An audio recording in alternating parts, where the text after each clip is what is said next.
Fan de crédit, en partenariat avec la Fédération du courtage en crédit. Bonjour à toutes et à tous, bienvenue sur cette nouvelle émission Fan du crédit. Autour de la table, on va pouvoir parler du référencement Internet et de la visibilité sur la toile du monde du courtage et des acteurs de ce monde. Voilà, donc avec grand plaisir pour aujourd'hui accueillir Tatiana Stoyanova. Bonjour Tatiana. Alors, je vous donnerai la parole juste après pour présenter un peu vos structures et vous présenter, mais directrice commerciale de Windeal. Peut-être pour les plus anciens, on va faire le rapprochement Assureprox, Deviprox, tout ça, c'est ça. C'est la même structure. Et Tatiana est bien connue des acteurs du courtage. Merci d'avoir accepté l'invitation. Merci à toi, Bruno. Georges Delataille. Bonjour Georges. Bonjour Bruno. Enchanté, fondateur d'ActuSite et aujourd'hui directeur associé de Simple et Beau. Exactement. Voilà, donc le référencement, c'est surtout une affaire de constitution et de conception à l'origine qui facilite la suite. Je pense que tu vas nous en dire beaucoup plus. Tout à fait. Et puis Mehdi Bouafia. Bonjour Mehdi. Bonjour. Alors, chef de projet digital chez Ibaya Investissement. C'est ça ? Ouais, c'est bien ça. Donc, juste pour l'anecdote, c'est quand même notre hôte qui est là. Et Mehdi, vous le retrouvez indirectement lorsque vous nous suivez sur les capsules, puisque c'est lui qui fait le montage et la diffusion de nos capsules. Mais justement, qui de mieux pour en parler que son travail qu'il réalise en permanence par rapport à tout ça. Donc voilà. Eh ben, merci de votre présence. Alors, ne pas avoir de visibilité sur des outils digitaux, je dirais que c'est presque un petit peu comme quelqu'un qui aurait une Ferrari, mais qui, et je fais attention à mon copyright, mais qui du coup aurait que des pédales et non pas un moteur dans son capot. Donc c'est un petit peu tout ça qu'on va évoquer. Aujourd'hui, se faire référencer, c'est bien. Être bien référencé, c'est mieux. Et puis surtout, avoir un référencement qui soit utile pour pouvoir avoir soit de la visibilité, soit du business, soit les deux. Et là, c'est un petit peu de tout ça dont on va parler aujourd'hui. Donc, je vous avais promis de vous redonner la parole pour vous présenter vos structures. Je tiens mes promesses. Donc, Tatiana, si tu veux présenter un peu Windeal. Avec plaisir. Donc, Windeal, c'est un fournisseur de leads Internet pour le professionnel d'assurance et financement. Donc, c'est une solution simple et rapide, en quelques clics, qui permet aux courtiers en financement d'avoir des contacts soit de proximité au niveau local, soit au niveau national. Donc, nous accompagnons notamment les courtiers en crédit immobilier qui cherchent plutôt la proximité et également les courtiers en financement, en restructuration de dette qui travaillent de plus en plus au niveau national à distance. Eh ben oui, et je pense que ça concerne en général les acteurs. Il y a d'autres, je reviendrai après sur d'autres sujets, mais il y a d'autres métiers qui peuvent être effectivement directement corrélés à ça. Je pensais à des gens qui font, aujourd'hui on parle beaucoup de rénovation énergétique, beaucoup de gens comme ça, où vous êtes vraiment catalysé sur cette partie des acteurs, des intermédiaires financiers, on va les appeler globalement comme ça. Oui, il y a d'autres métiers, mais nos deux axes principaux, c'est vraiment assurance et financement. Donc, dans la partie assurance, il y a des assurances individuelles, assurance pour le TNS, pour les entreprises. Sur le volet financement, donc j'ai cité deux produits phares, c'est crédit immobilier, restructuration de dette. Nous sommes également présents dans les autres pays européens, mais aujourd'hui, on est vraiment spécialiste des leads en assurance et financement en France.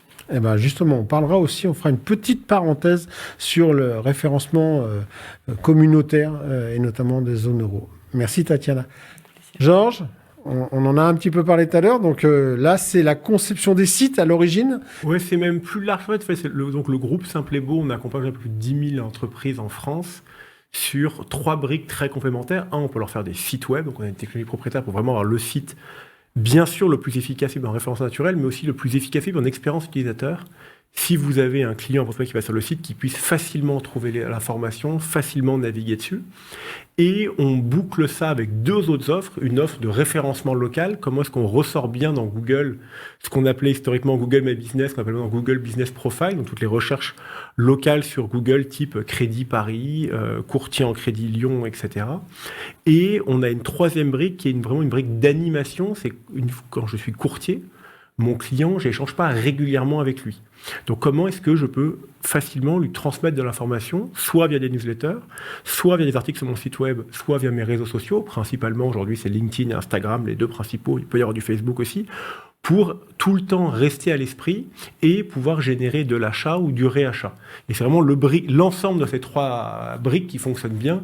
Et aujourd'hui, je vous disais, 10 000 clients, on a à peu près 1500 courtiers qui sont clients chez nous, dont une partie qui sont courtiers en crédit et une partie qui font d'autres types de courtage, mais c'est vraiment une verticale qu'on connaît très bien et qu'on aime beaucoup.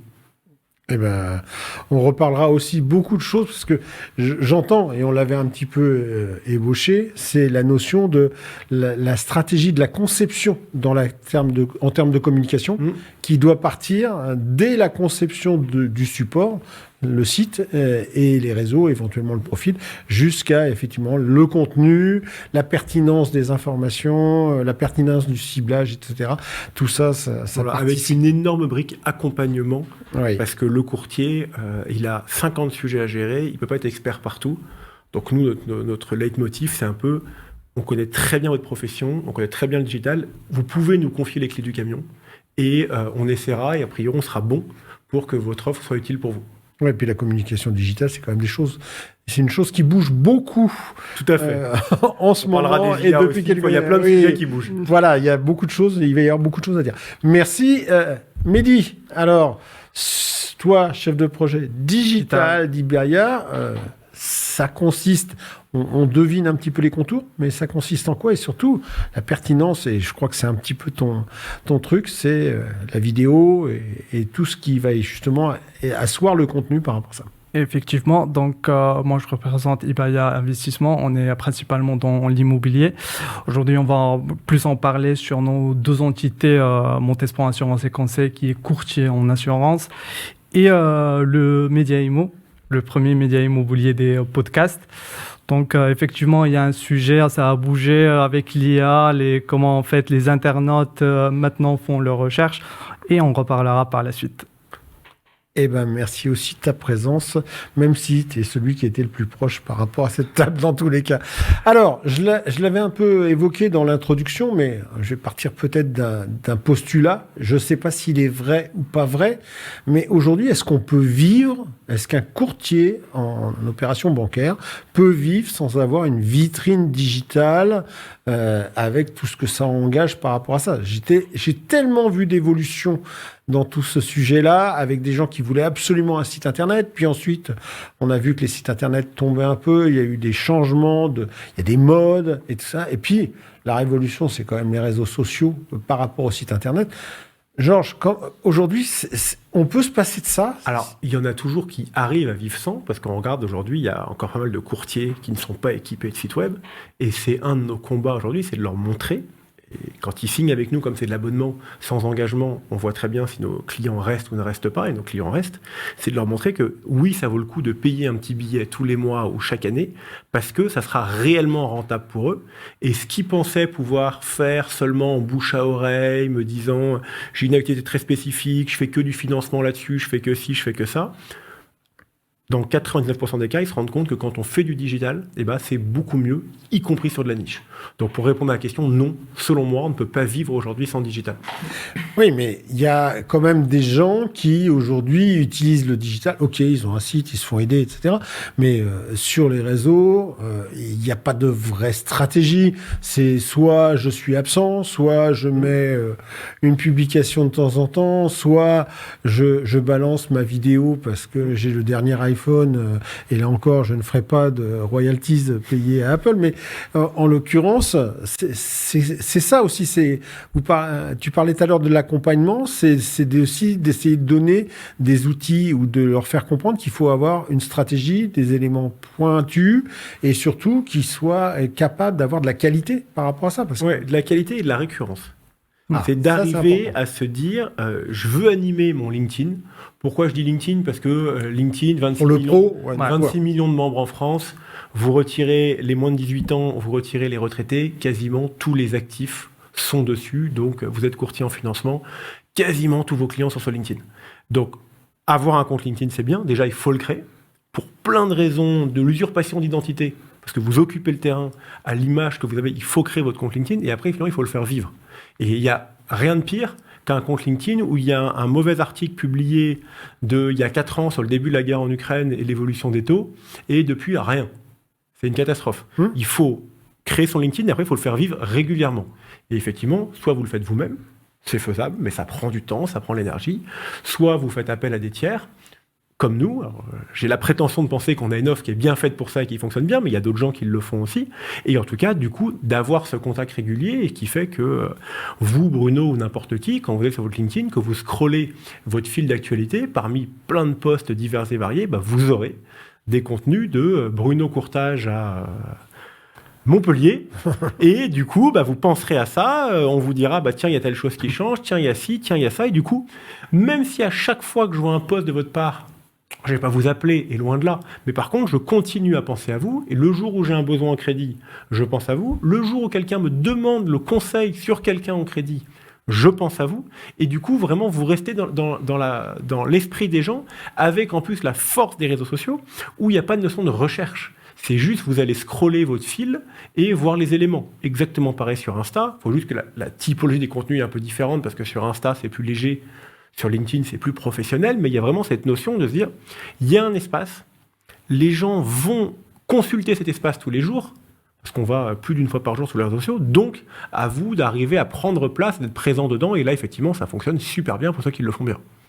Alors, on avait beaucoup de textes au tout début de ces réseaux sociaux. Il y avait des réseaux sociaux qui semblaient un petit peu s'orienter selon la typologie d'utilisateur ou la typologie de cible. Je me souviens, mais ça, c'est l'avantage des cheveux blancs, c'est effectivement Facebook. Et puis, on a vu arriver LinkedIn en network vraiment très professionnel, même si quelquefois, on peut regretter qu'il y ait des débordements. Et puis, on a vu arriver ces nouveaux réseaux sociaux plutôt organisés pour les jeunes, qui aujourd'hui sont utilisés pour tous, Insta, TikTok, voire Snapchat, mais qui n'a pas du tout le même vocation a priori.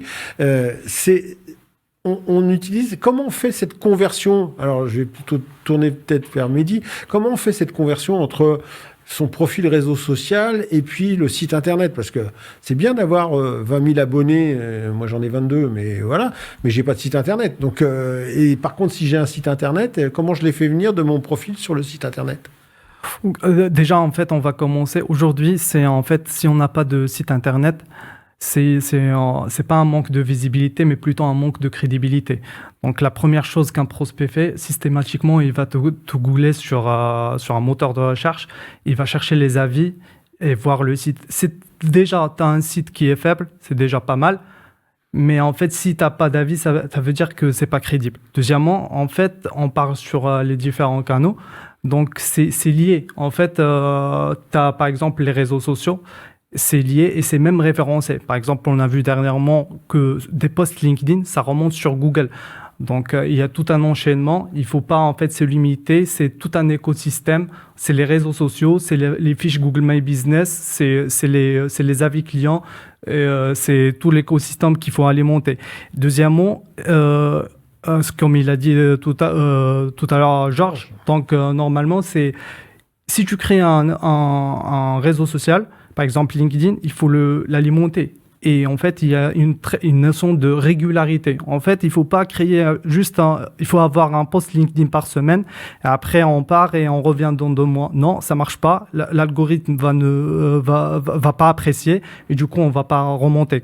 Donc, il faut vraiment créer une ligne éditoriale avec en fait chaque post, il doit avoir un objectif, donc que ce soit commercial ou informatif, et définir aussi le format. Tu vois, c'est par exemple si on est sur LinkedIn, on n'est pas obligé de publier toute la vidéo, mais une vidéo courte avec un teaser et après l'alimenter pour rediriger vers le site.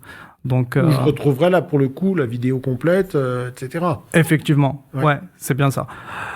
Et aussi en fait un élément majeur sur le site, parfois en fait on met directement la vidéo, mais il est apprécié de mettre des vidéos embed et de respecter tout un format de schéma par exemple qui... Ouais, il va falloir que tu me parles, parce que moi, je suis pas du tout dans votre niveau. Ah oui, donc il faut accepter les structures, quoi. Parce qu'en fait, lorsque les moteurs de recherche passent sur le site, ils ne voient pas la même manière que l'humain le voit.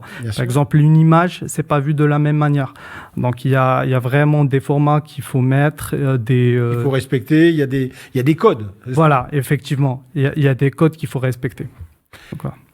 Alors justement, Tatiana, ces codes, normalement, on le disait tout à l'heure, c'est destiné à non seulement avoir de la visibilité, de la crédibilité, comme le dit Mehdi, mais c'est aussi de générer du business normalement. Donc toi, quand tu as ces sites qui sont soit par tes clients, soit ceux qui t'achètent, ils pourraient peut-être avoir la prétention de dire que leurs sites suffisent à s'alimenter. Ils viennent vers toi parce que justement, c'est pas le cas. Donc, comment ça se passe? Tu les passes en revue aussi, leurs sites, un petit peu, ou c'est toi qui passes en revue plutôt les sites où tu achètes les leads ou tu les rachètes?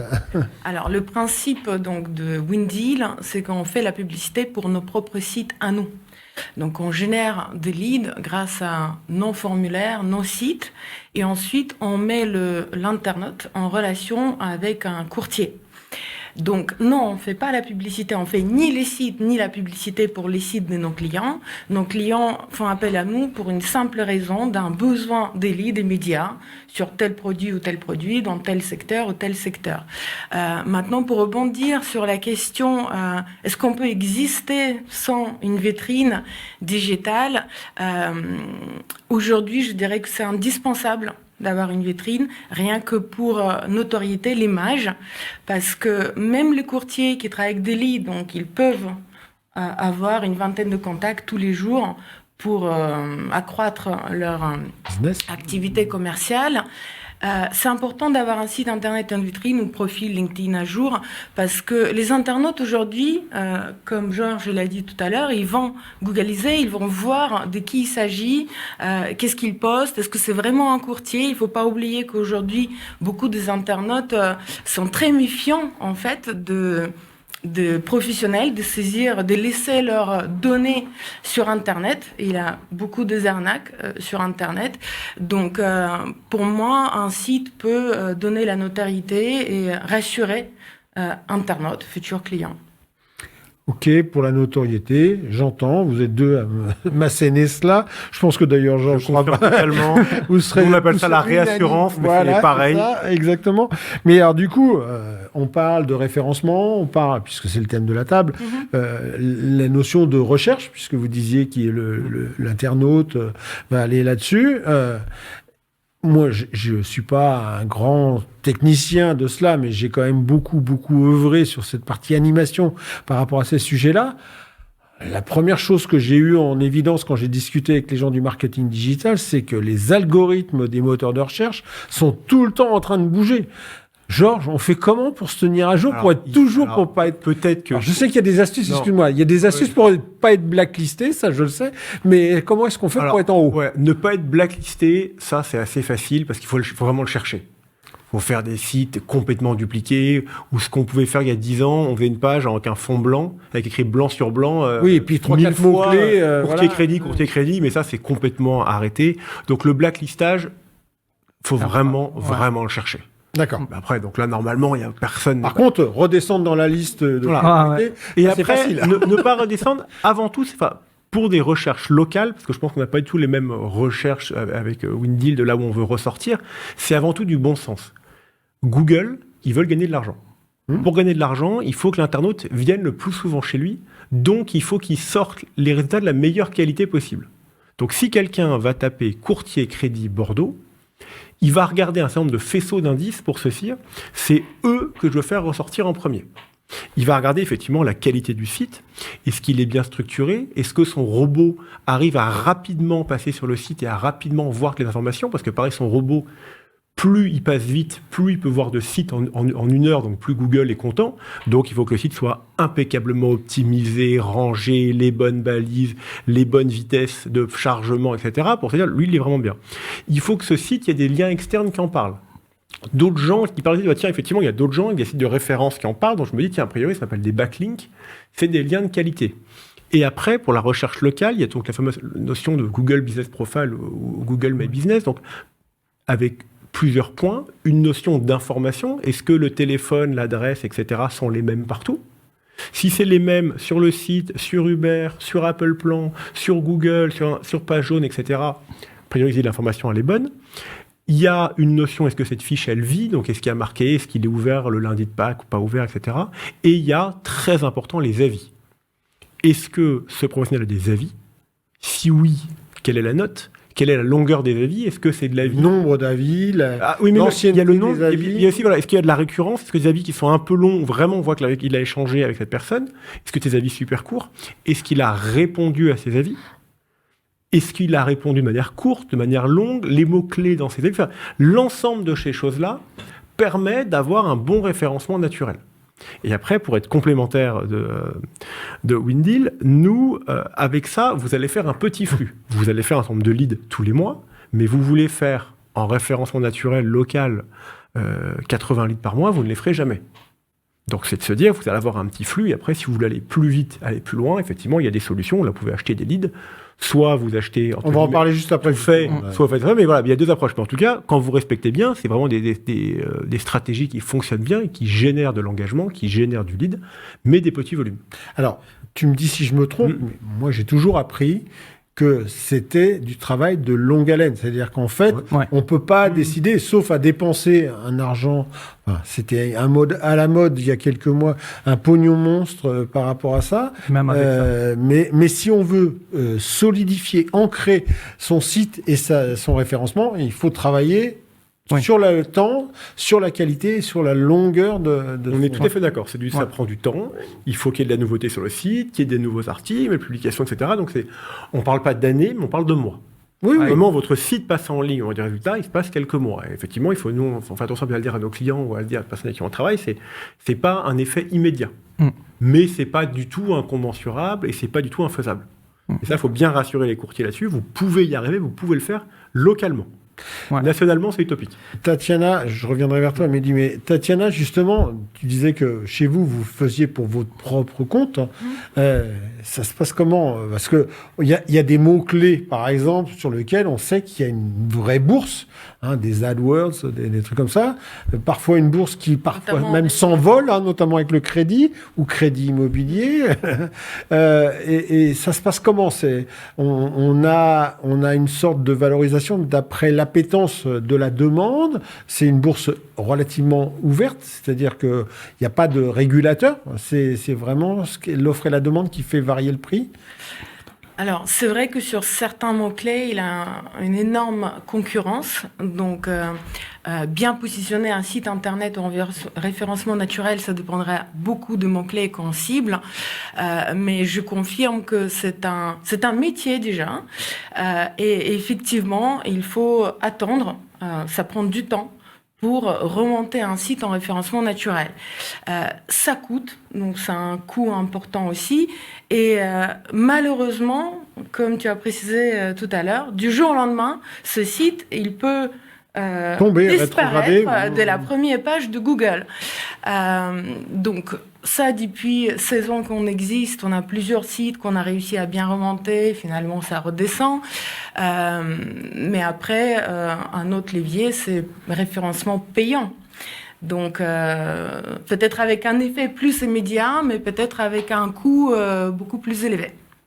Alors justement, cette chute ou quoi que ce soit, Mehdi, on la voit un peu venir ou on peut vite tomber d'un seul coup ou est-ce qu'il peut y avoir, entre guillemets, des signaux, des clignotants qui vont faire que tu peux réagir avant dans tous les cas? Donc, ce qu'il faut comprendre, c'est que en fait, Google répond à des intentions précises de recherche. Donc, il faut optimiser déjà le contenu. Et si jamais, en fait, ça descend, ce qu'il faut voir, c'est, en fait, suivre les mots-clés. Et définir une stratégie en amont avec des objectifs précis et une arborescence précise de chaque mot-clé et définir, en fait, les recherches de l'entraîne pour chaque, en fait, article. Et après, en fait, en termes de temps, on a des outils, en fait, sur la Search Console ou le Google Analytics qu'on pourra anticiper ces chutes, ce qu'on va voir, en fait, ce que Google aime voir en avant, quoi. Et après, on va le pousser. Donc, il y aura par exemple sur un mot-clé, on aura par exemple 2 pages ou 2 articles. Si jamais en fait un qui part sur la seconde page, on aura en fait un lien de secours, quoi. D'accord. Mais alors, ça veut dire que quelqu'un qui voudrait communiquer, je ne sais pas, hein, je vous pose des questions. J'aime bien faire le faux profane.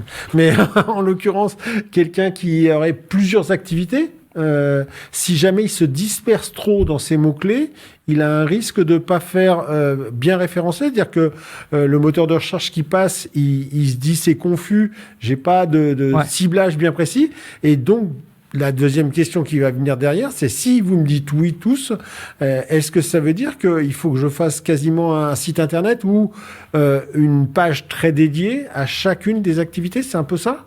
Oui, en fait, il faut être déjà il faut être très précis parce qu'en fait, tu peux pas être partout. Donc, il faut choisir sa bataille. Donc, ça, c'est sûr. Et il faut pas développer les sites, quoi.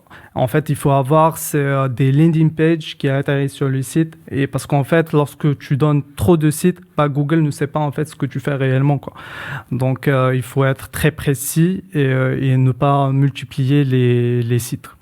Genre, justement, là, donc, c'est quoi ton conseil dans ces cas-là? Je vais te prendre un exemple précis. Je suis courtier en crédit, je fais du pro, je fais de l'assurance emprunteur, je fais du crédit conso, je fais du crédit immobilier, je fais du RAC. Je me positionne comment? Parce que mes mots-clés, ils vont pas être là, tout c'est à le fait les rôle mêmes. des équipes, c'est de l'échanger avec le client. D'accord. Là, finalement, où est-ce que vous faites du business? Donc, soit est-ce que vous avez des produits qui sont des produits de cross-sell, des produits qui sont des produits d'acquisition. Voilà, on va comprendre avec lui un peu et en fonction, on va voir quel combat on mène. Il pourrait nous dire, effectivement, le RAC, en fait, j'en fais qu'en défensif, donc il n'y a pas de sujet, on ne va pas se battre dessus, versus ça, c'est hyper important. Et après, il peut nous dire qu'en plus, il fait que des primo-accédants, qu'il fait complètement autre chose. Enfin, on va vraiment construire avec lui sur quoi il veut se positionner, la typologie. Et en fonction, effectivement, on va regarder, parce que être positionné partout, alors vous êtes Fnac.com, là, effectivement, vous êtes positionné sur des millions de requêtes, mais je ne sais pas quelle équipe ils ont derrière et quel budget ils ont derrière, mais on ne joue pas tout à fait la même cour. Donc là, on est sur des trucs beaucoup plus modestes, beaucoup plus raisonnables, mais qui du coup fonctionnent très bien. Mais effectivement, il y a un énorme rôle de conseil pour aider le professionnel, le courtier, à trouver où est-ce qu'on va. Tatiana, toi, Alors, c'est une question plutôt technique pour moi, mais je confirme ce qu'a dit Mehdi. Effectivement, les landing pages sont de plus en plus utilisées pour répondre aux besoins précis. Et après, il a plusieurs sites sur lesquels on peut mettre plusieurs onglets et détailler l'activité de chacune des activités dans les différents onglets. D'accord, parce qu'à ce moment-là, le moteur de recherche, lui, il va comprendre qu'il y a plusieurs landing pages et du coup, page d'atterrissage. Surtout, il faut bien référencer surtout son sitemap, parce qu'en fait, c'est là en fait où son architecture, c'est ça. C'est l'architecture, c'est en fait c'est les robots Google, en fait, c'est là en fait où ils pointent. Donc il faut bien mettre une architecture plus simple, quoi. Alors, ok, il y a des règles qui existent. Vous m'avez parlé de format, etc. C'est-à-dire qu'on est contraint par les balises, on est contraint par le format que Google reconnaît. Je peux pas. Est-ce que ça vaut jusqu'au bout, c'est-à-dire jusqu'à la qualité de la police, jusqu'à la taille de la police? Ça va jusque-là ou pas? La première contrainte, c'est les contraintes de Google. Parce que pourquoi? Je pense qu'on va parler un peu d'IA après, on voit qu'après on recherche sur les IA, mais en dehors de ça, les recherches sont sur Google. Et donc, qu'est-ce que veut Google? Google, il y a deux choses. Il veut l'expérience utilisateur. Donc, ça veut dire quoi? Est-ce que le site est responsive? Ça veut dire, donc, est-ce qu'il s'adapte en fonction des différentes typologies d'écran? Si je vais sur un smartphone, une tablette, un ordinateur. Il veut de plus en plus l'accessibilité. Est-ce que le site fonctionne pour des personnes malvoyantes, etc. Et il veut que l'internaute puisse naviguer facilement dessus. D'accord. Donc, il regarde ça pour l'internaute. Et pour lui, il regarde la performance. Comment est-ce qu'effectivement, il peut le plus vite possible dérouler le site. Donc, le sitemap dont parlait Mehdi est une des choses qui va aider Google à aller plus vite, parce qu'en gros, on lui donne le plan, il rentre, on lui donne le plan. Il va aller se balader. Il fait exactement où est-ce qu'il doit aller. Parfois, ça peut ne pas lui plaire, parce que si on lui ment dans le plan, là, pour le coup, ça ne lui plaît pas. Il faut faire attention à ce que le plan soit exactement celui qu'il a. Et il y a toute la notion d'efficacité, donc de rapidité de serveur, rapidité de code, etc. Et nous, c'est un de nos énormes combats chez Simple et Beau, c'est que nos technos soient toujours la plus rapide du marché. parce que c'est un petit avantage concurrentiel, mais pour que nos clients en sortent le mieux. Et c'est vraiment ça, c'est se mettre à la place de Google, et après on peut parler un peu des autres moteurs de recherche, mais Google est tellement puissant que les autres en France. Omniprésent par rapport à ça. Aujourd'hui, enfin, je sais bien qu'on essaye de faire un peu cocorico, mais bon, Quant est quand même largement derrière. Totalement dépassé. Etc. Oui, en fait, j'ajoute juste, c'est un point très important, c'est la vitesse de chargement de la page du site. Parfois, en fait, on veut tout mettre sur la page d'accueil. En fait, on remarque pas, en fait, que ça ralentit la vitesse de chargement. Et en fait, on peut avoir le contenu, le meilleur contenu possible. Google va pas aimer parce qu'en fait, il va dire quand même, l'internaute, il va abandonner. Voilà, c'est exact. Et le deuxième point, c'est l'UX. En fait, une fois le client... UX, expérience client. Ah oui, en fait, l'expérience client... Je fais le traducteur, c'est pas... Ouais, voilà, merci Bruno. Donc, une fois, en fait, tu arrives à déjà capter l'internaute ou bien le prospect sur ton site, la navigation, doit être le plus simple possible. Et en fait, il faut aller droit au but, quoi. Ça va faire plaisir à certains footballeurs. En l'occurrence. Mais alors... Voilà, ok, pas forcément. Il y a des passages obligés, il y a un cahier des charges pour le moteur de recherche. Sur le contenu lui-même, on a parlé de mots-clés, mais j'ai entendu dire aussi que, effectivement, les avis clients, oui, prennent une place incroyable. Est-ce que ça signifie que la vidéo a pris de la place, les images, des diaporamas? Est-ce qu'aujourd'hui, je mets un PowerPoint sur mon site, est-ce que ça me ralentit ou est-ce que ça me bonifie? C'est quoi alors, pas vous donner on va pas vous demander les recettes de cuisine, mais c'est quoi? Effectivement, faut varier les contenus, faut les changer régulièrement. C'est quoi la régularité? Tout ça? Alors, ça dépend de ce qu'on veut faire. Déjà, il ne faut pas oublier une chose, c'est qu'on est tous de plus en plus paresseux sur un écran. Et on est incapable de lire beaucoup de choses. Donc, il faut absolument travailler des points d'accroche, des titres, des mots-clés, des éléments qui ressortent. En fait, on se rend compte qu'on a tendance à dérouler très rapidement la page, à récupérer 4, 5, 6 informations et éventuellement après à lire. Donc déjà, il faut vraiment bien apporter ça. Et après, les contenus, ça dépend de ce que vous voulez mettre en avant. L'avantage de la vidéo, il ne faut pas qu'elle soit trop longue parce qu'on est paresseux, mais vous vendez du conseil humain, une approche humaine, etc. C'est hyper transparent pour montrer qui vous êtes, ce que vous faites, votre méthode de travail, votre équipe. Un PowerPoint ou un slideshow, donc en gros des slides qui déroulent, pourquoi pas, si ça a un intérêt pour l'internaute. Avant, c'est réfléchir, est-ce que j'apporte quelque chose qui a de l'intérêt ou est-ce que je mets un truc rébarbatif hyper chiant qui va ou trop générique, et qui sera bateau. Vous faites du rachat de crédit, faire un peu de pédagogie sur qu'est-ce que c'est que le rachat de crédit, comment ça se passe, et non, vous pouvez ne pas avoir un taux à 20%, que l'image qu'on peut avoir un peu péjorative du rachat de crédit, etc. Là, ça vaut le coup. Si c'est juste aller expliquer les 5 étapes de manière très chiante, faut pas le faire. Non, mais c'est hyper important, c'est en fait, encore une fois, on revient à UX, UI, mais à la place de l'utilisateur, qu'il ait une bonne image de vous et que derrière, il ait envie de vous contacter, parce que de toute manière, sauf certains très rares courtiers, je pense que la plupart, ils font pas de vente en ligne. Donc, ils vont appeler le courtier derrière, ils vont échanger avec lui. Donc, il y a besoin de donner envie d'appeler. Alors, j'ai évoqué des choses que vous m'avez tout de suite ramené à ma réalité, qui n'est pas mon quotidien, mais celle de choses qui n'ont plus cours, effectivement, les fausses pages, comme on les aimait bien les appeler, ou les pages fantômes. Par contre, quand j'ai des petits réseaux ou que j'ai un multisite, souvent, j'utilise des mini-sites. Alors, je suppose que ça se fait encore, dont le principe était surtout de pouvoir renvoyer, ce qu'on appelait des miroirs, de renvoyer les uns aux autres. C'est encore des astuces aussi, là, pour le coup, dans des stratégies de visibilité qui sont cohérentes, ou c'est déjà aussi dépassé parce que le poids des réseaux sociaux, par exemple, est nettement supérieur à ça? Alors, selon nous, c'est plutôt dépassé. En fait, c'est un peu un moyen de mentir à Google. Et Google n'aime pas. Ils préfèrent avoir un bon vieux site bien construit, complet, avec l'ensemble des éléments. Donc, s'il y a des mini-sites X ou Y, il faut qu'il y ait une vraie raison de faire un mini-site. On revient à la question de tout à l'heure, c'est-à-dire une page, on peut avoir un mini-site qui soit une reprise du site national, mais derrière, des pages dédiées, personnalisées. Oui, et avec attention, c'est évident, mais aucun contenu dupliqué. D'accord. S'il y a différents sites, 100% des contenus doivent être exclusifs et jamais dupliqués. Si jamais ils doivent être dupliqués, il faut le déclarer à Google. Il y a un système avec des balises qu'on appelle des balises canonical. Il y a un peu technique, mais il faut faire hyper attention parce que pareil, on parlait tout à l'heure des lignes rouges à franchir à Google. Le contenu dupliqué, c'est une ligne rouge. Ouais, on en trouve Je reviens juste, Bruno, vas-y. sur un point, par exemple, sur le contenu. Parfois, il est préférable ou souhaitable de mettre des contenus vidéo parce qu'en fait, ça permet d'augmenter le temps passé sur le site. Et en fait, Google, lorsqu'il va voir que l'internaute dans son visiteur exactement, donc ça veut dire que c'est un bon signe et c'est un bon contenu. Sur le deuxième sujet, je pense sur les backlinks, qui est, je pense, un sujet intéressant, c'est bien. Par contre, à condition que ces backlinks soient vraiment bien enrichis et en fait que ce soit pas des fakes.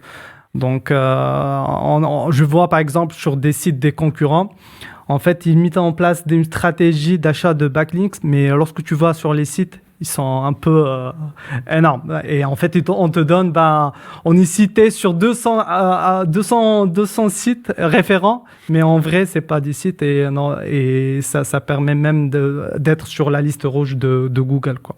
Alors justement, on va forcément parler, tu le disais tout à l'heure, forcément parler de l'IA. Moi, c'est pas une révolution, c'est une évolution accélérée. On est sur un truc de folie. Aujourd'hui, il n'y a pas un sujet où on n'aborde pas ça dans nos propos, et notamment sur les contenus qui sont quand même une source pour le coup des gens de venir le faire.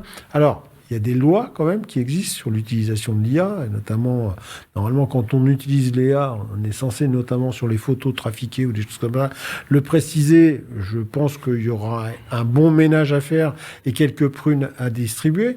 Mais en l'occurrence, il y a aussi le fait que l'IA va aller rechercher des informations dont on n'est pas forcément comme ça. Moi, je me suis vu, qui suis quand même fournisseur de gros contenus, etc., je me suis vu repris par des gens avec qui j'ai jamais eu affaire et pour lequel je suis juste cité. Est-ce que c'est un vrai danger aussi, ça? Je parle d'un point de vue éthique, d'une part, et deuxièmement, vis-à-vis des moteurs de recherche, parce que mettre du contenu tous les jours ou 2-3 fois par semaine, ça demande un vrai travail, ça demande du temps et ça demande de la pertinence. Donc, est-ce qu'il y a un risque de voir entre guillemets, voler ou emprunter des éléments de contenu à des tiers régulièrement? Ah oui, totalement. Non, mais l'IA, il y a deux sujets. Il y a un sujet qu'on abordera après, qui est l'IA moteur de recherche. Oui. Il y a plusieurs gens qui cherchent avec l'IA.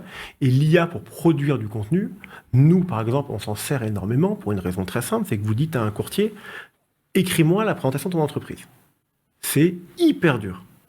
Alors que vous lui fournissez, avec ce qu'il vous a raconté, une page écrite par de l'IA, et il doit la critiquer, c'est beaucoup plus facile. D'accord. In fine, il aura passé quasiment le même temps, mais c'est tellement plus facile de critiquer quelque chose qui est fait que de partir d'une feuille blanche, que du coup, par exemple, là, l'IA peut l'aider énormément. Donc, aller s'inspirer d'autres contenus, aller faire d'autres éléments.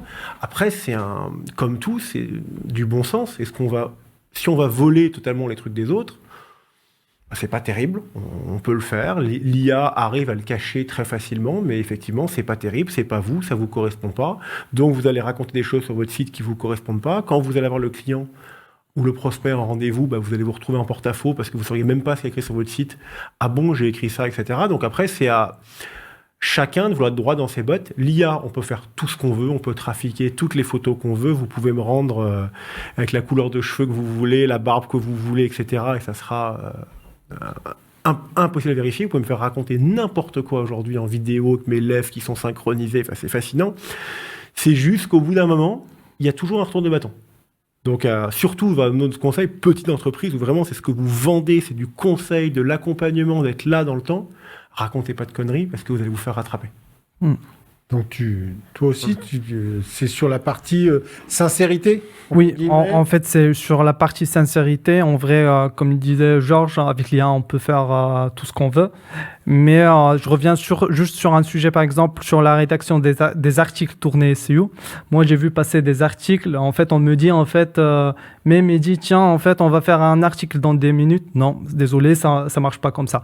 Donc, il faut bien avoir un article. En fait, il faut que l'humain repasse, parce qu'en fait, il y en a pas mal qui automatisent la gestion de contenu et les mettre directement sur le site pour avoir une régularité.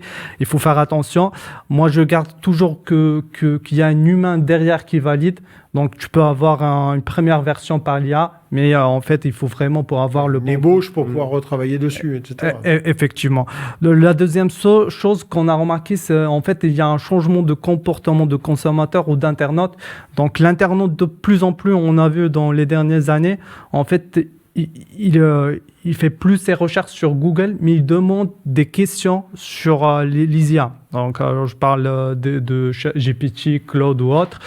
Et il faut vraiment comprendre ses intentions, comment l'IA fonctionne, pour en fait, qui nous permettra par la suite en fait de rédiger le bon article, quoi.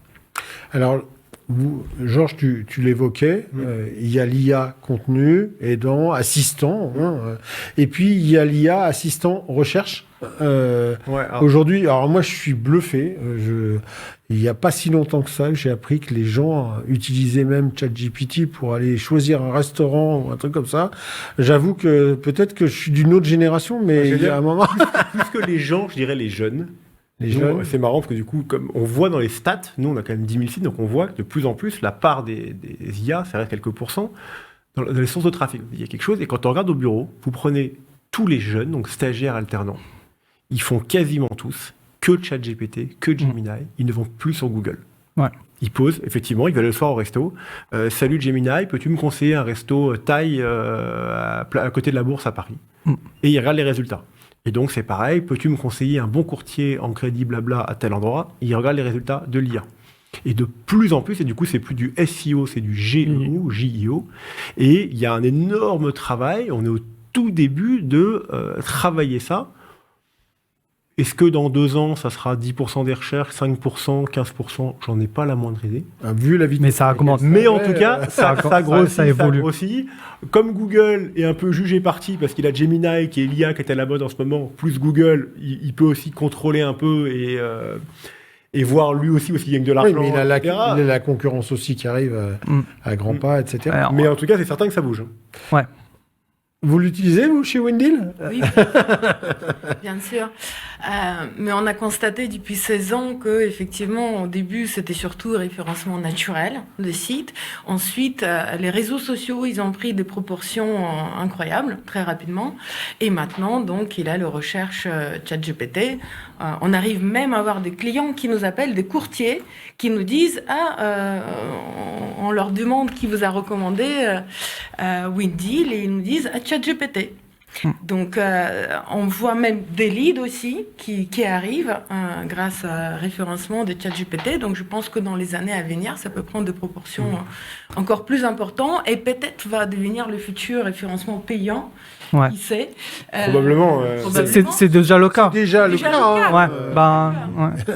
Oui, et puis il y a des tentatives d'optimisation en fait, de rentabilité de ces critères de recherche. Oui, on le voit par exemple dans l'Espagne. Je me rappelle plus le nom de la compagnie qui s'est adossée à ChatGPT pour recommander directement de l'assurance MRH aux internautes. Donc, et en France, on a Le Bon Coin qui a dernièrement, je pense, noué un partenariat avec ChatGPT pour faire apparaître les annonces immobilières. Donc, ça bouge vraiment. Juste, ce qu'il ne faut pas oublier, c'est que le JEO, à la base, c'est de SEO++. Donc, parce qu'en fait, j'entends parfois dire que le SEO, c'est dead. On n'en parle plus, mais en fait, il faut pas vraiment oublier la base, quoi. Parce qu'en fait, il faut peut-être qu'on fera Bruno. C'est une augmentation des fonds. C'est un SEO Pro Max. Si tu veux, on pourra faire une autre table ronde sur les JO, mais en fait, à la base, en fait, c'est à peu près comme le SEO avec des recherches plus avancées. Si on fait cette table ronde, je te laisserai la place ici. Juste l'IA pour compléter, attention aussi aux ce qu'on appelle les hallucinations, quand Oui. l'IA raconte n'importe quoi. J'ai fait le test le ce matin, loi Jeanbrun, vous devez tous connaître, nouveau moyen normalement de relancer l'immobilier, on verra si ça marche ou pas en France. Du coup, il y a besoin de financement. Faites des recherches financement en gros, d'immobilier avec la loi Jeanbrun sur les IA, les réponses sont n'importe quoi. Parce qu'ils connaissent pas encore le truc, c'est pas encore entraîné, etc. Et donc aussi, attention, parce que l'IA, et ça prouve encore une fois la force du conseil, et là, on a encore besoin, et pour longtemps des courtiers, c'est que l'IA est un soutien, mais ne remplace pas. Surtout ça. En fait, l'IA, c'est un soutien et ne remplace pas l'humain. On est bien d'accord. Alors, justement, revenons un petit peu sur ces sujets financiers, parce qu'on les a effleurés, je voudrais bien qu'on revienne là-dessus. On a vu le temps qu'il fallait pour pouvoir installer un site ou un profil, etc.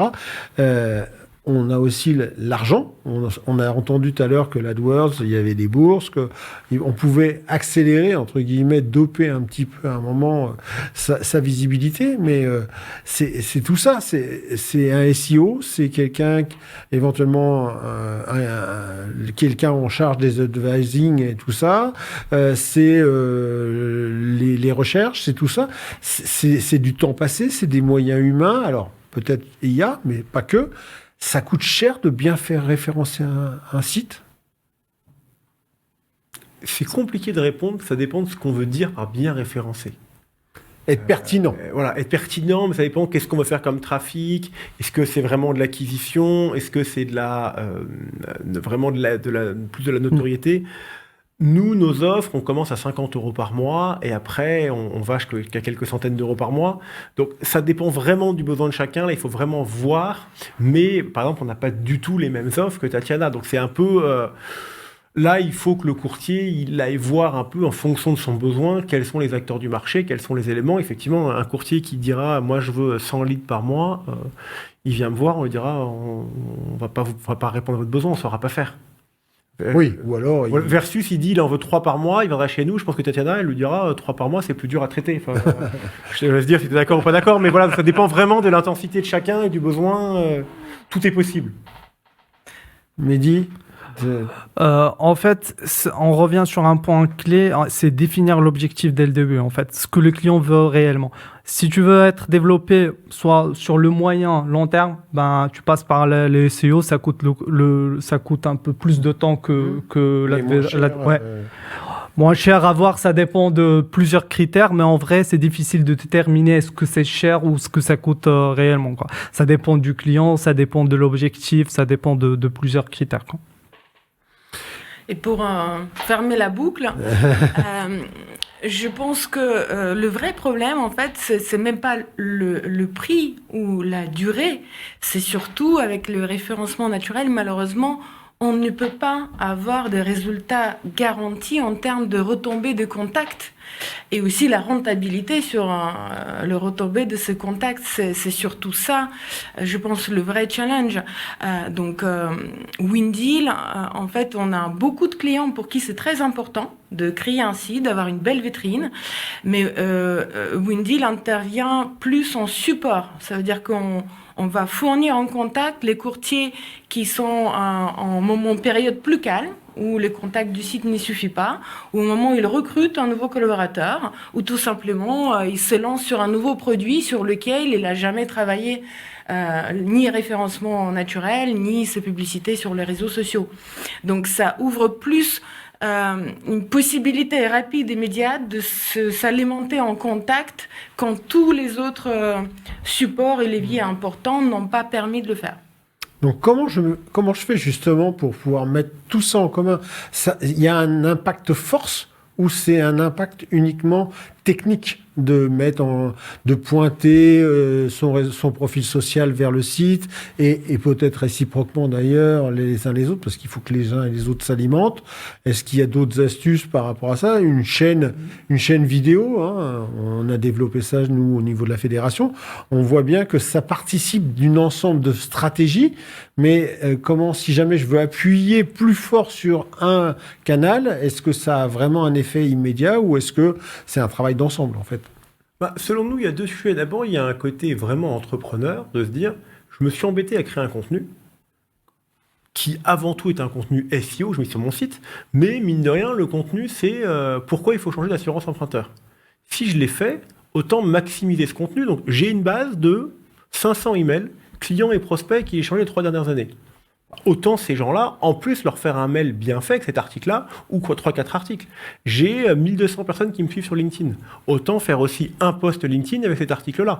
Et donc là, par exemple, c'est vraiment de l'opportunisme, quitte à faire un contenu, leur payer, autant avoir 3 coûts pour le diffuser. Et ça, c'est très bête, c'est très terre-à-terre. On vient vraiment à la base de chacun avec son entreprise. On essaie de maximiser le rendement de tout ce qu'on fait. Et donc, il ne faut jamais oublier ces petites astuces-là qui sont très faciles et qui fonctionnent super bien. Parce que entre ses clients, ses prospects, les amis de ses amis, etc., vraiment, on peut arriver à faire des choses qui fonctionnent bien et des choses qui sont efficaces. En fait, ce qu'il faut garder en esprit, c'est en fait aucun canal ne fonctionne seul. C'est tout un écosystème en fait. Le site web, les mailings et tout ça est corrélé. Ce qu'il faut garder en esprit, par exemple, si tu crées par exemple un article blog, un article blog, ça pourrait faire 5 posts, une vidéo, ça pourrait faire 5 courtes vidéos sur les réseaux sociaux. Il faut avoir cet esprit-là en fait de profiter de l'occasion, quoi. Donc il faut pas se limiter sur un seul canal. Il faut garder en esprit que tout est corrélé et c'est tout un écosystème. Ok. Alors, moi, je vois aussi encore beaucoup d'erreurs qui sont faites et là, on passe sur le côté un peu marchand du site. On dépose des formulaires à la suite d'un parcours. Est-ce qu'on le met au bon endroit, pas au bon endroit? C'est trop tôt dans la visite du client, dans son parcours, dans son expérience sur le site. Et puis ensuite, c'est la taille des formulaires, etc. C'est hyper important. Je fais peu de champs. A priori, je sais que le client, ça va pas trop l'embêter, je vais pouvoir y aller. Je fais beaucoup de champs, je vais être beaucoup plus qualifiant sur ma demande, mais par contre, je risque d'avoir un taux d'abandon qui est assez fort. Là aussi, c'est des questions de stratégie. C'est qu'est-ce que je veux? Je veux primer la qualité, je veux primer la constitution d'une base de données. C'est quoi la règle? Alors, je pense qu'on va répondre totalement l'inverse avec Tatiana. D'accord. Mais pourquoi? Parce que nous, nos clients, ils vont faire entre 100 et 500 visites par mois. Donc, dans ces cas-là, on veut maximiser le nombre de leads qu'on récupère, même s'ils ne sont pas bons, parce que c'est pas grave. Faire 3 coups de téléphone de plus, ça change strictement rien et on maximise ses chances d'avoir les ventes. Donc, nous, on est plutôt adeptes de se dire, faisons les formulaires les plus light possible, vraiment de la masse, parce que c'est pas grave, il y a du déchet, comme c'est des petits volumes, petits déchets, c'est pas grave. J'imagine que c'est des gros volumes, les déchets sont plus agaçants. Alors, je suis absolument d'accord. D'accord sur le point pour un courtier de taille humaine. Après tous ces investissements dans le référencement, dans le visuel, alimenter les réseaux sociaux, évidemment, il faut garder le formulaire le plus simple possible pour récolter le type de demande, numéro de téléphone, pour que le courtier puisse appeler et faire la découverte avec l'internaute en direct. Maintenant, effectivement, dans notre activité, on génère plus de 30 000 leads par mois, donc c'est indispensable de bien travailler le formulaire, la longueur de formulaire sur les thématiques comme restructuration de dette. On ne peut pas faire autrement que poser beaucoup de questions parce qu'aujourd'hui, les banques sont de plus en plus strictes avec leurs critères. Donc, les exigences de nos clients sont souvent autour de filtrage de contacts parce que pour certains internautes, ils n'auront pas la solution. Donc, nous, côté Windeal, oui, malheureusement pour nous, parce que ça coûte plus cher, le plus formulaire est long, le plus c'est difficile d'obtenir la demande sur Internet, donc le plus ça coûte cher. Mais pour nous, dans notre activité, c'est indispensable parce que c'est ça qui qualifie la motivation d'internaute pour obtenir des informations sur un financement pour un sans crédit immobilier ou pour achat de crédit. Et surtout, ça nous permet à nous de mieux répondre aux besoins de nos clients, notamment en restructuration de dette, qui auront souvent des critères très spécifiques par rapport à la typologie des clients qu'ils cherchent. Mais est-ce que ce sont pas, genre je disais, finalement, passer 3 coups de fil pour qualifier au-delà de ça, oui, c'est peut-être moins onéreux, entre guillemets, que d'acheter un lead qualifié, mais d'un autre côté, c'est quand même du temps dissimulé qu'on ne voit pas, donc un coût financier malgré tout. Alors, la question, elle appartiendra, j'imagine, c'est ce que vous allez me dire, mais je ne veux pas prévaloir de ça. La question, elle appartiendra dans la stratégie du chef d'entreprise. Est-ce que je veux profiter de cette base de données pour éventuellement l'élargir d'ailleurs à d'autres formes de produits ou de solutions? Ou est-ce que je veux vraiment être sur une action coup de poing, où je vais aller sur un truc très ciblé qui va me permettre de monter en puissance d'un point de vue de densité commerciale ou de productivité commerciale? C'est un peu ça la règle derrière? Ouais. C'est compliqué de vous répondre. C'est aussi un peu un âge dans son entreprise. Au début, on prend tout. Oui. Et d'ailleurs, au début, on a tous créé nos entreprises. On fait des erreurs, des ventes qu'on n'aurait pas dû faire, mais le moindre chiffre d'affaires, on le prend. Et en fait, le dossier, il est... Puis ces erreurs, elles nous construisent aussi. Et en fait, on se rend compte qu'après, non, j'arrête. Ce client-là, moi, parfois, il y a des prospects qui nous appellent. Je dis aux équipes, non, le signez pas, ça sert à rien. On n'arrivera jamais à le satisfaire. Dans 6 mois, il va résilier, on aura tous perdu, lui comme nous, notre temps. Dites au prospect, non, cher monsieur, chère madame, il ne faut pas qu'on travaille ensemble. Et donc là, c'est un peu pareil. Il faut trouver au début, on prend tout, et à la fin, on affine, on sait ce qu'il faut faire, on doit faire. Donc ça dépend vraiment de chacun et de la force qu'on a à savoir dire non, ce qui est dur.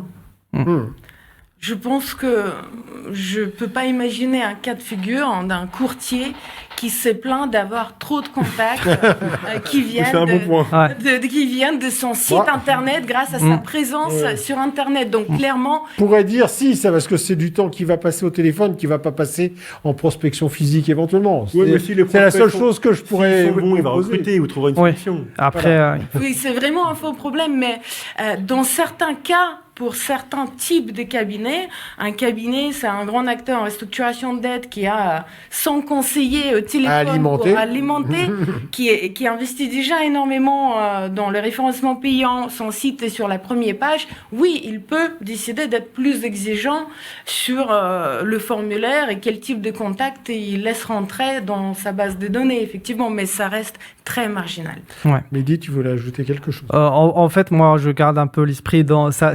C'est la taille, je pense, surtout de l'entreprise qui compte. Mais il faut garder en l'esprit, en fait, c'est de la data. Et de la data qu'un courtier doit collecter et garder.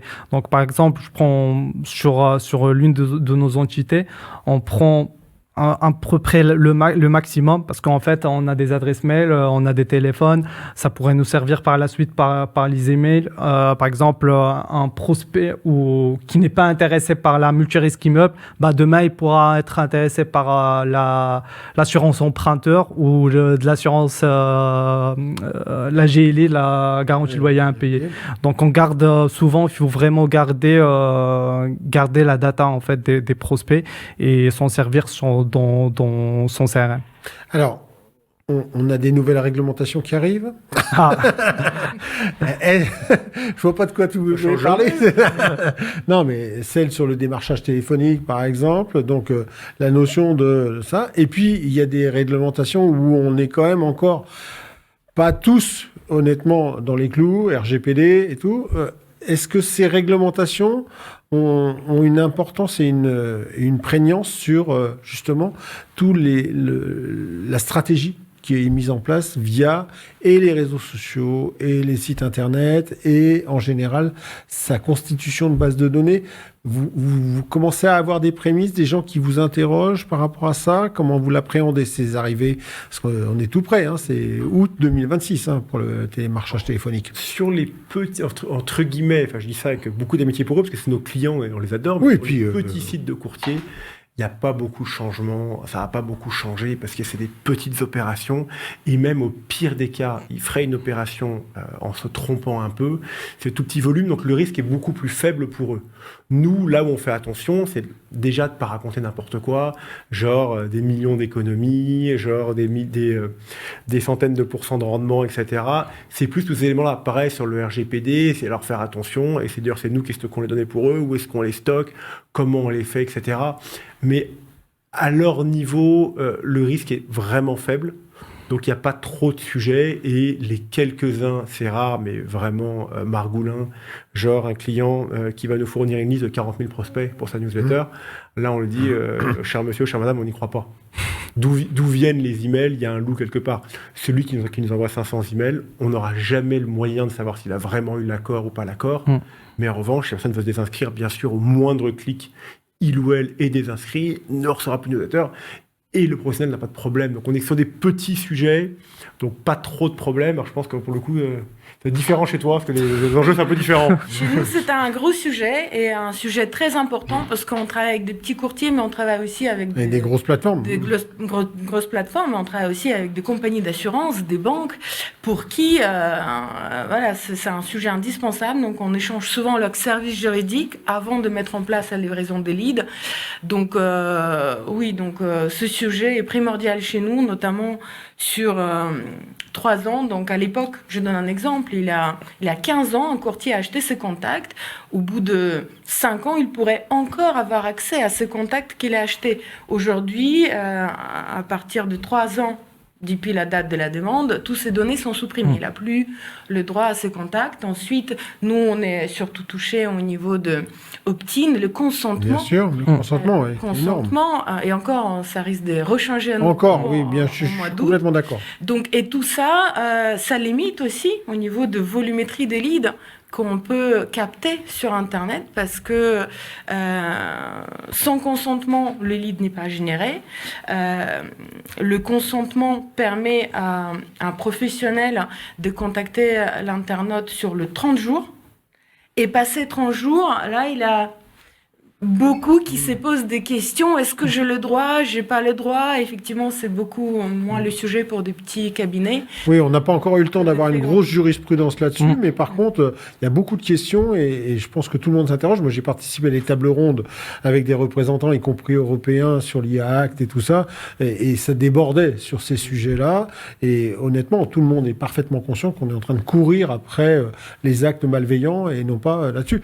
Est-ce que on n'avait pas forcément prévu de l'aborder, mais aujourd'hui, c'est quand même quelque chose qui est dans notre actualité qui s'impose, sur les sites Internet, les faux sites, les arnaques, les piratages, etc.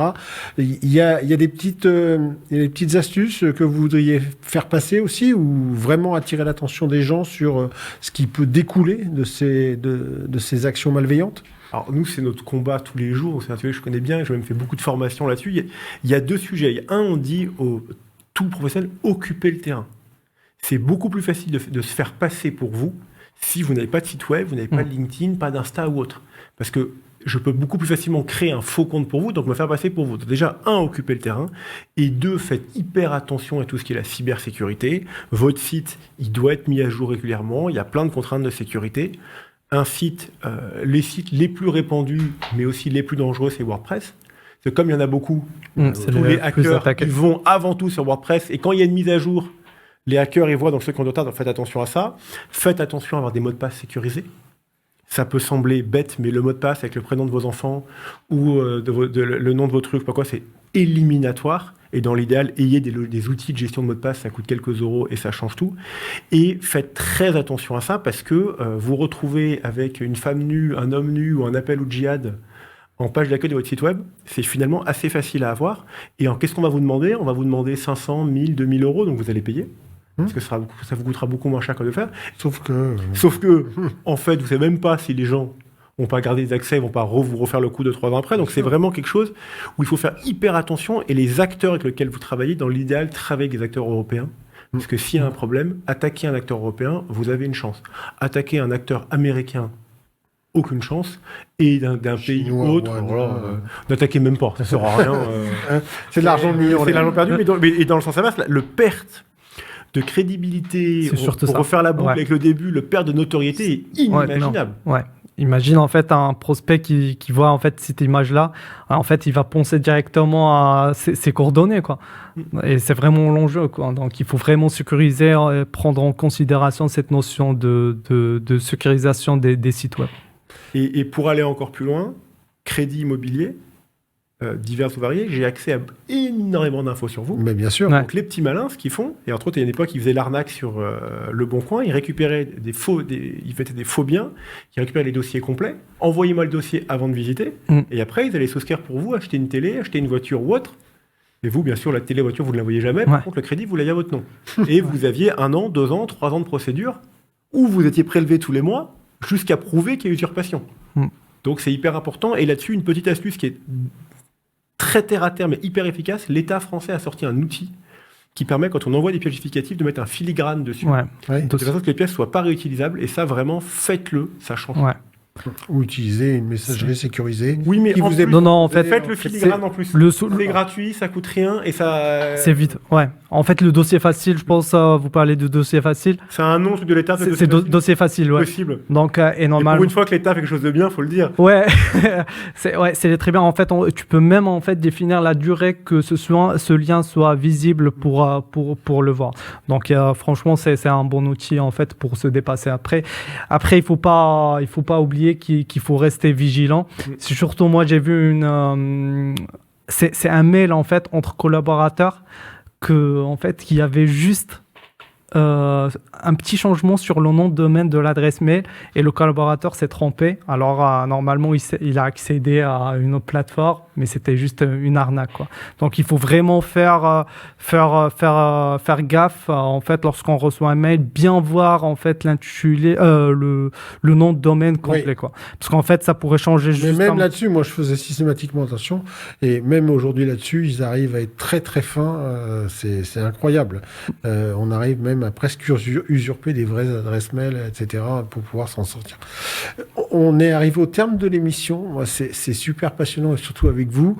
J'ai pour habitude de demander juste un conseil, si vous deviez donner un conseil majeur à nos auditeurs courtiers sur ce qu'ils doivent faire pour améliorer leur référencement et puis où se bonifier sur leur visibilité Internet.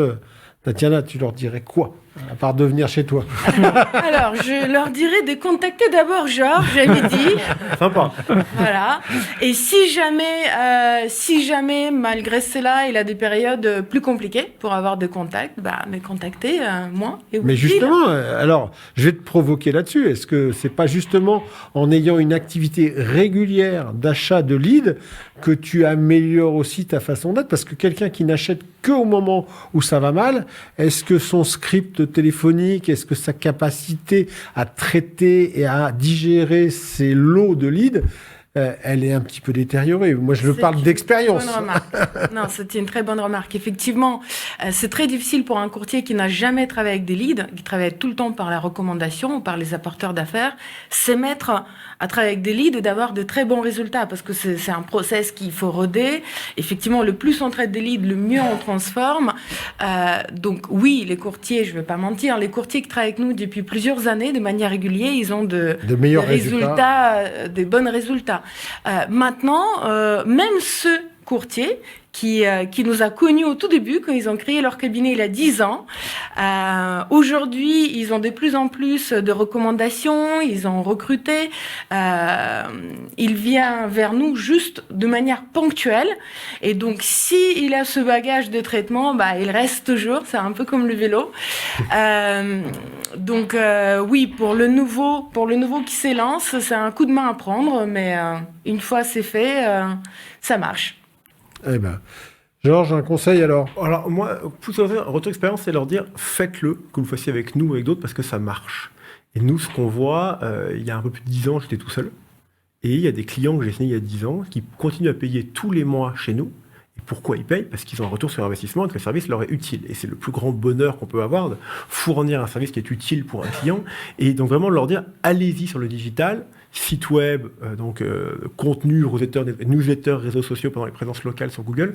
Le triptyque, il fonctionne super bien pour des budgets très raisonnables. Donc, allez-y, faites-le, parce qu'il y a vraiment des places à prendre aujourd'hui et il y a plein de choses à faire. Et Google favorise énormément les acteurs locaux, donc profitez-en. Et peut-être faites-le, quitte à être plus modeste dans les ambitions, mais oui, proprement. Après, là, il faut échanger au cas par cas pour trouver le juste milieu qui aille bien entre ces contraintes budgétaires, qui sont un vrai sujet, qu'est-ce qu'on peut lui fournir, etc., pour trouver le bon compromis. Mais on y arrive toujours. Mehdi? Donc moi je les invite à s'abonner à la newsletter Le Média Imo et la Fédération de courtage de crédit. Donc s'il y a en fait un conseil, il faut arrêter de vouloir être visible partout et se concentrer d'être visible au bon endroit et au bon moment. Et garder une chose en tête, c'est la régularité bat toujours la perfection. Ce serait presque un adage et une phrase. On mettra un copyright là-dessus dans tous les cas. Merci à tous les trois. C'était hyper sympa et très clair. En ce qui me concerne, je retiens récurrence, stratégie, construction, habitude. Donc tous ces sujets-là qui viennent là sont des règles. Finalement, c'est de bien travailler et de travailler régulièrement. Ça me rappelle d'autres modalités aussi que le référencement Internet. En tout cas, merci encore. Et puis, quant à vous, chers auditeurs et auditrices, je vous dis à très bientôt pour une prochaine émission des Fans du Crédit. Fans de Crédit, en partenariat avec la Fédération du courtage en crédit.